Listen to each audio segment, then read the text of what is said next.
हमारा क्वेश्चन है in triangle ABC right angled at B if tan A is equals to 1 upon root 3 find first है sin A cos C plus cos A sin C cos और second है cos A cos C minus sin A sin C। अब हम लोग मिलजुल के इस session को पूरा करेंगे। कुछ क्वेश्चन हम कर रहे हैं, कुछ आप भी करेंगे, जिससे आपकी प्रैक्टिस होनी जरूरी है ना। तो इन ट्रायंगल ABC एक ट्रायंगल बनाते हैं। क्वेश्चन बहुत केयरफुली जितने ही अच्छे से आप पढ़ेंगे उतने ही अच्छे से सॉल्व कर पाएंगे। राइट एंगल्ड एट बी, ठीक है, राइट एंगल्ड हमने फिक्स कर दिया ABC और इसने दिया है tan A is equal to 1 upon root 3। ध्यान यही देना है कि tan A, अब tan का मतलब तो हर कोई बता देगा कि परपेंडिकुलर अपॉन बेस होता है। कुछ लोग यहां से रख देंगे, कहेंगे ये है परपेंडिकुलर, ये बेस है, वैल्यू रख देंगे, लेकिन हमें A से रखना है। तो A पे आप यहां से जरा देखिए, तो यहां से परपेंडिकुलर इसके लिए कौन सा है, ये है, इसकी वैल्यू 1 है और बेस की वैल्यू क्या है, रूट 3 है। सबसे पहले हर क्वेश्चन की तरह हाइपोटेनियस फाइंड करना है। तो hypotenuse square is equal to base square plus perpendicular square. तो 1 square plus root 3 square is equal to 1 plus 3 is equal to 4। H is square is equal to 4, तो h is equal to under root 4 is equal to 2। Hypotenuse की value कितनी आ गई, 2 आ गई। अब हमारे सारे आंसर मिल गए। परपेंडिकुलर पता है, हाइपोटेनियस, ये बहुत ज्यादा ध्यान दीजिएगा कि यहाँ पे परपेंडिकुलर और हाइपोटेनियस एक अकॉर्डिंग चलना है, नहीं तो आपका सारा क्वेश्चन गलत हो जाएगा, सारी मेहनत बेकार हो जाएगी।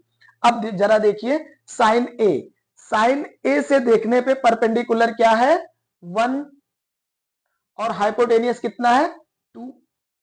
जरा कॉस सी से देखिए, यहां से, ये सी है, यहां से देखेंगे तो कॉस के लिए बेस अपान हाइपोटेनियस, यहां से बेस 1 है और हाइपोटेनियस 2 है। इसी तरह से यहां से देखिए कॉस ए, अब यहां आ जाइए, कॉस के लिए बेस कौन सा है, रूट 3 है और हाइपोटेनियस 2 ही है। इनटू साइन सी की बात करें, सी के लिए परपेंडिकुलर कौन है, रूट 3 है और हाइपोटेनियस कितना है, 2 है। इसको कैलकुलेट कर लीजिए तो आएगा 1 upon 4 plus 3 upon 4 is equal to 4 upon 4 is equal to 1। इसका आंसर कितना हो गया, 1 हो गया। सेकेंड देखिए, कॉस ए की जरा बात करिए, तो कॉस ए यहां से देखेंगे तो बेस अपान हाइपोटेनियस, बेस कितना है, रूट 3, तो रूट 3 अपान 2। कॉस सी की बात करें तो कॉस सी यहां से देखेंगे तो बेस कितना है इसका, 1 अपान 2। देख रहे होंगे उसी कॉस के लिए वैल्यू चेंज हो जा रहे हैं क्योंकि हमारा एंगल चेंज हो जा रहा है। जो जिन बच्चों का ये कॉन्सेप्ट नहीं क्लियर रहता वो ये क्वेश्चन अधिकतर गलत कर देते हैं, अधिकतर क्या गलत कर ही देते हैं।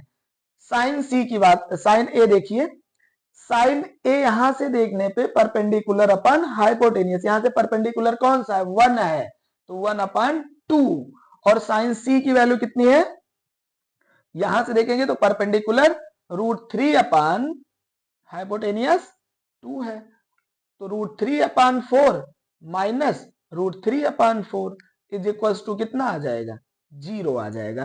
तो फर्स्ट वैल्यू क्या आ गई, 1 और सेकेंड वैल्यू 0। ये आपका क्वेश्चन हो गया। बहुत ही अच्छा सा क्वेश्चन है क्योंकि अभी तक जितने क्वेश्चन थे ना उसमें आपको कुछ डेटा देते थे और सॉल्व करना था, ये इंपॉर्टेंट है।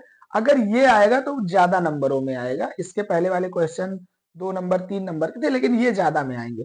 जरा ध्यान दीजिएगा, बहुत इजी क्वेश्चन है। In triangle P Q R right angled at Q, एक ट्रायंगल है पी क्यू आर, ट्रायंगल कौन सा है, पी क्यू आर और राइट एंगल्ड क्यू पे है। तो ये पी हो गया, ये क्यू हो गया, ये आर हो गया। और आगे दिया है पी क्यू की वैल्यू दी हुई है 5 सेंटीमीटर, ये 5 सेंटीमीटर ऑलरेडी गिवन है। मुझे एक और पता है, इसमें देखिए गिवन क्या क्या है, given P Q is equal to 5 centimetre, P R plus Q R is equal to 25। तो let Q R is equal to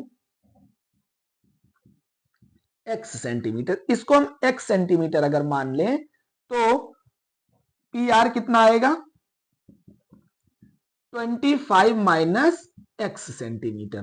तो ये हो गया हमारा 25 माइनस एक्स सेंटीमीटर। अब सारी चीजें लगभग मिल चुकी हैं, रेडी है। अब देखना क्या है, वही फार्मूला पाइथागोरस बाई, यहां लिखेंगे आप by Pythagoras theorem, by Pythagoras theorem hypotenuse square मतलब P R square is equal to Q R square plus P Q square. अब पी आर की वैल्यू कितनी है 25 minus x square is equals to Q R कितना है x square और P Q कितना है 5 स्क्वायर। इसको सॉल्व करना है। इसे जब हम सॉल्व करेंगे तो 25 माइनस एक्स का होल स्क्वायर मतलब a माइनस बी का होल स्क्वायर, तो a square plus B square minus 2ab is equals to X square plus 25। इसको जरा देखिए तो 25 का square 625 plus X square minus 50x is equals to X square plus 25। देखिए X square से X square cancel out हो गया, तो 625 उधर से 25 इधर ले आइए तो इज इक्वल्स टू, और ये 50x उधर चला जाएगा तो प्लस में हो जाएगा, ये आ गया 600 is equals to 50x। x की वैल्यू निकालेंगे तो 600 अपान 50 कैंसिल किए आ गया 12। x की वैल्यू कितनी आ गई 12 आ गई। अगर x की वैल्यू आपकी 12 आ गई तो देखिए x इज इक्वल टू ये 12 है, अगर ये 12 है तो इसकी वैल्यू कितनी आ जाएगी 25 माइनस 12 इज इक्वल टू 13, मतलब Q R is equals to 12 centimetre और P R is equal to 25 minus 12 is equal to 13 centimetre. अब सारी साइड्स हमें पता चल गए, सब पता चल गया, ये क्या कितना है 5 है, ये कितना है 12 है, ये कितना है 13 सेंटीमीटर है। जब सारे वैल्यूज आपको पता चल गए तो अब तो कोई दिक्कत नहीं होनी चाहिए। साइन पी की वैल्यू निकालनी है ना, दूसरी कॉस पी की वैल्यू निकालनी है, तीसरी टेन पी की वैल्यू निकालनी है। तो साइन पी, साइन का मतलब परपेंडिकुलर अपॉन हाइपोटेनियस, लेकिन कहां से पी से, ये हमेशा ध्यान देना है। पी से जरा परपेंडिकुलर देखिए क्या है, तो यहां से परपेंडिकुलर हमारा 12 है और हाइपोटेनियस कितना है 13 है। दूसरा पी से ही देखना है मुझे कॉस पी की वैल्यू, तो कॉस पी का मतलब होता है बेस अपॉन हाइपोटेनियस, तो जरा यहां से देखिए बेस कितना है 5 है और हाइपोटेनियस कितना है 13 है, कॉस पी की वैल्यू आ गई।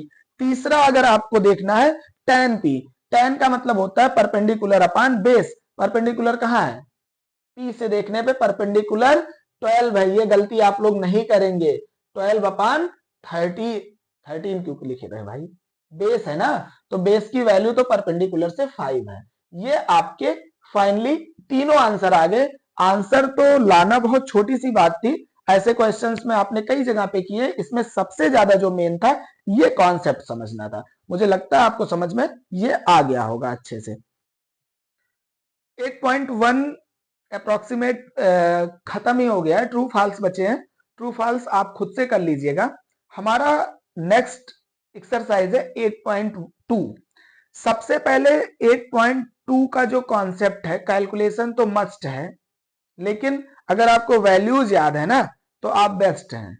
वैल्यूज एक बार हम कोशिश करेंगे कि आपको लर्न हो जाए, कुछ ट्रिक बता देते हैं, उससे अगर आप सीख जाएंगे तो इजिली आप कभी भी बना लेंगे फटाफट। वैसे रैंडम अगर याद हो तो सबसे अच्छा है।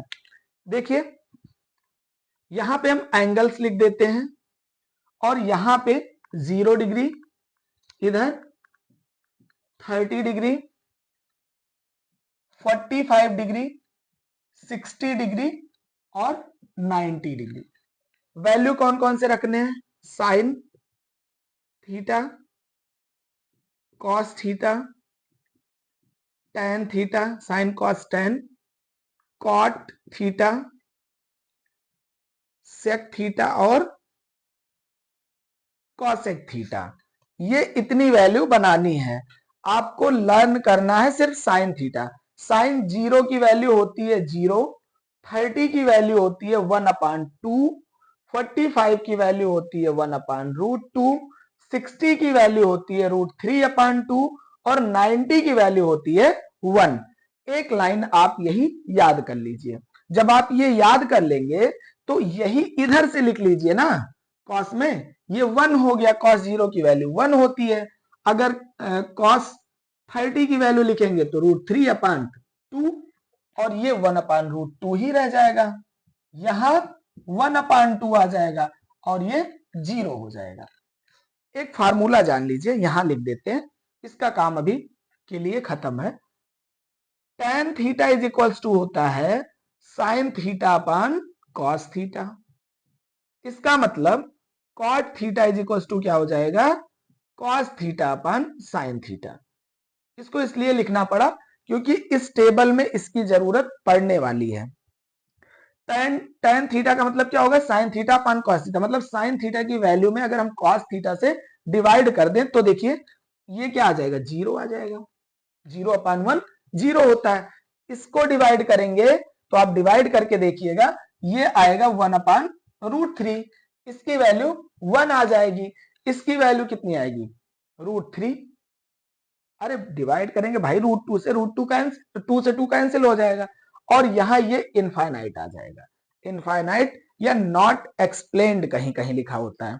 इसके बाद में यही बात आप इधर से लिख दीजिए, यहां पे इनफाइनाइट लिख दीजिए, यहां √3 और यहां 1, यहां 1/√3 और ये 0। आपका क्या हो गया, कॉट की भी वैल्यू आ गई।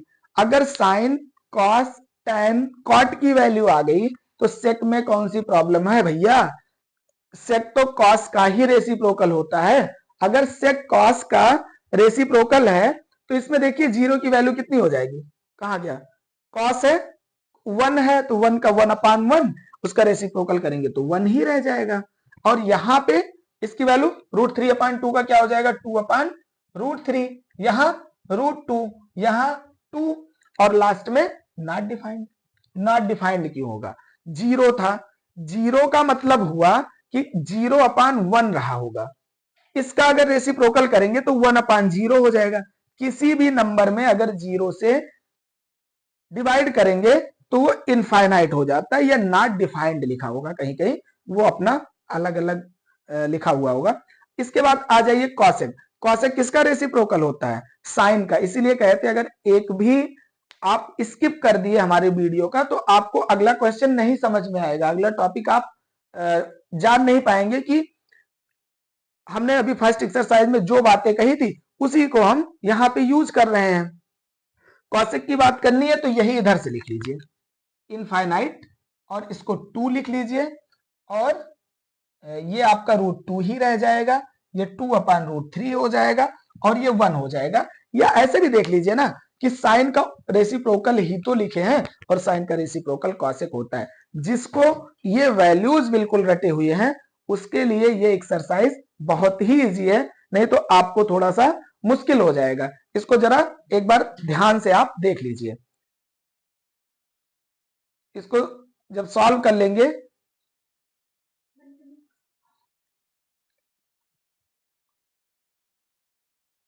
हमारा एक क्वेश्चन है पहला, साइन 60 की वैल्यू क्या होती है, √3/2, कॉस 30 की वैल्यू होती है √3/2, साइन 30 की वैल्यू है 1/2, कॉस 60 की वैल्यू है 1/2।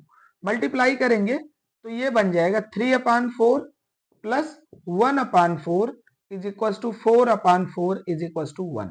हमारा पहला आंसर हो गया 1। सेम वे इसमें वैल्यू रखेंगे, 2 इंटू टेन 45 की वैल्यू होती है 1, तो 10 स्क्वायर है तो 1 स्क्वायर हो जाएगा, प्लस कॉस 30 की वैल्यू होती है √3/2 स्क्वायर और माइनस साइन 60 की वैल्यू होती है √3/2 स्क्वायर। तो ये हो गया 2 प्लस 3/4 माइनस 3/4, तो इससे ये कैंसिल आउट हो गया, आपका आंसर बचेगा 2। ये दोनों क्वेश्चन आपके इजिली ऐसे सॉल्व हो जाएंगे। ये क्वेश्चन है cos 45 अपान sec 30 प्लस cosec 30। cos 45 की वैल्यू होती है 1 अपान √2, sec 30 की वैल्यू होती है 2 अपान √3। ये आपको याद होना चाहिए, याद रहने से आपको बहुत इजी रहेगा सॉल्व करना। 1 अपान √2 नीचे अगर सॉल्व करेंगे तो ये बन जाएगा 2 plus 2√3 upon √3 is equal to, divide करेंगे तो ऊपर चला जाएगा, तो √3 अपान यहां बचेगा √2 इंटू 2 प्लस 2√3। इसको अगर सॉल्व करें आगे तो देखिए आपका इसमें बचेगा √3, तो ये रहेगा ही, अपान में इसमें कॉमन आप 2 ले सकते हैं, तो जब 2 कॉमन ले लेंगे तो आपका बचेगा ब्रैकेट में